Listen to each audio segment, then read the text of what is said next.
दोस्तों, एक सेठ ने अपना कुआं एक आदमी को बेच दिया। अगले दिन जब वह आदमी उस कुएं से पानी लेने गया तो सेठ ने उसे पानी नहीं निकालने दिया। सेठ बोला, मैंने तुम्हें कुआं बेचा है, पानी नहीं, इसलिए तुम कुएं से पानी नहीं निकाल सकते। आदमी दुखी होकर सेठ के नाम मुकदमा कर दिया। कोर्ट में जब जज ने सेठ से पूछा, आपने उस आदमी को कुआं बेच दिया है, फिर आप उसे कुएं से पानी का उपयोग क्यों नहीं करने देते? सेठ बोला, साहब मैंने कुआं बेचा है, पानी नहीं, उसे कुएं से पानी निकालने का कोई अधिकार नहीं है। इतने में जज साहब मुस्कुराए और बोले, जब तुमने उस आदमी को कुआं बेच दिया है और तुम दावा करते हो कि पानी तुम्हारा है, तो तुम्हें इस आदमी के कुएं में अपना पानी रखने का कोई अधिकार नहीं है। या तो तुम अपना सारा पानी। एक चोर चोरी करने मंदिर में आ गया। वह गले से पैसे निकालने की कोशिश करने लगा। तभी एक और आदमी मंदिर में आ गया। चोर चुपके से गल्ला वापस रख दिया और पूजा करने लगा। जब आदमी चला गया तो चोर फिर गले से पैसे निकालना चाहा। तभी एक और आदमी मंदिर में आ गया। चोर फिर से पूजा करने लगा ताकि आदमी को शक ना हो कि वो चोर है। आदमी एक जगह बैठ गया और चोर को बड़े ध्यान से देखने लगा। चोर भी आदमी के डर से पूजा करने में व्यस्त हो गया। 1 घंटे बीत गए, चोर पूजा करके नहीं उठा। आदमी भी बैठे बैठे झपकियां लेने लगा। चोर देखा कि आदमी झपकी ले रहा है तो वह उठकर जाना चाहा। तभी आदमी की आंख खुल गई। वह चोर से बोला, मैं 1 घंटे से आपका वेट कर रहा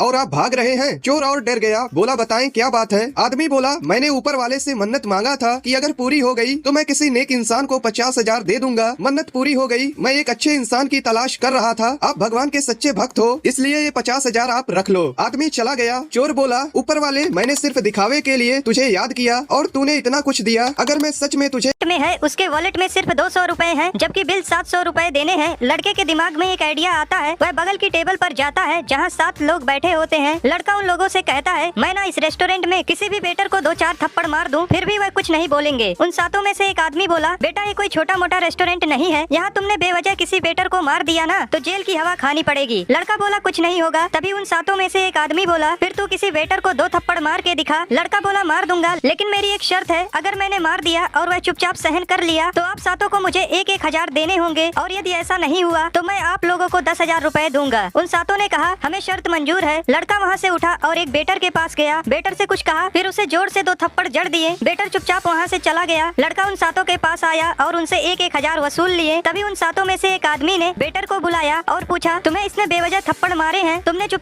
एक चिड़िया एक पेड़ पर अपना घोंसला बनाकर रहती थी। एक दिन चिड़िया अपना दाना खोजते खोजते काफी दूर आ गई, जहाँ उसे अनाज से अधपका खेत दिखाई दिया। उसके बाद चिड़िया वहीं रहने लगी और मजे से अनाज खाने लगी। कुछ दिनों बाद जब किसानों ने अपने फसल काट लिए तो चिड़िया को मजबूरन अपने पुराने घोंसले पर वापस लौटना पड़ा। बट उसने देखा कि एक कौवे ने उसके घोंसले पर कब्जा कर लिया है। चिड़िया कौवे से बोली, मैं कुछ दिनों के लिए बाहर क्या चली गई, तुमने तो मेरे घोंसले को अपना घर समझ लिया। कौवा घोंसला खाली करने को तैयार नहीं था। तभी उन दोनों को एक बूढ़ी बिल्ली दिखाई दी। चिड़िया और कौवा अपनी परेशानी बिल्ली को बताने लगे। बिल्ली बोली, बेटा मैं एक शाकाहारी बिल्ली हूँ, बट